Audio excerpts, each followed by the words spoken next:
In July 2024, we purchased a Summa S3 roll-fed cutter at a cost of over $13,000. This is the top-of-the-line cutter that we use to make vinyl stickers. The Summa worked good for 17 months. It worked really good, almost perfectly, until it broke. The Summa S3 stopped working on December 18, 2025.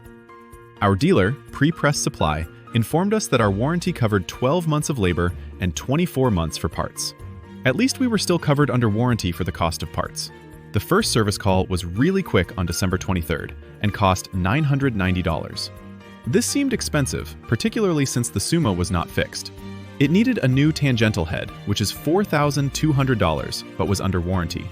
The second service call was delayed until January 15, 2026, because the parts were backordered and needed to ship from Belgium. This visit also seemed expensive, costing $765, particularly since once again, the Summa was not fixed. This time, the ribbon cable needed to be replaced. The third service call happened on January 27, 2026, and was the cheapest one so far at only $450. This seemed like a bargain, except for the fact that the Summa was still not fixed. Our luck must have changed though, because the service tech said this service call would be free. A few days later, Summa decided to replace the entire machine. Perfect! We paid $1,755 to repair what turned out to be an unrepairable machine.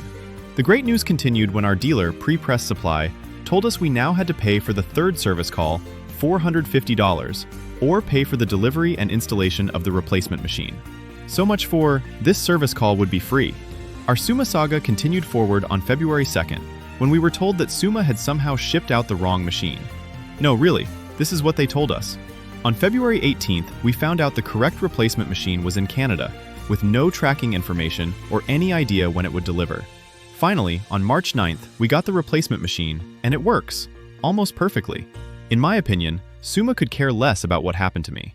At some point, I requested to speak with the local Summa rep to inform them of this ridiculous situation. It took over 3 weeks to get in touch with anyone from Summa. Hamza Touré did apologize for the unfortunate situation I was going through, and he did try and explain how the machine ended up in Canada. I figured now was the time to ask for an extended warranty on the replacement cutter. Seemed only fair to get something for this fiasco.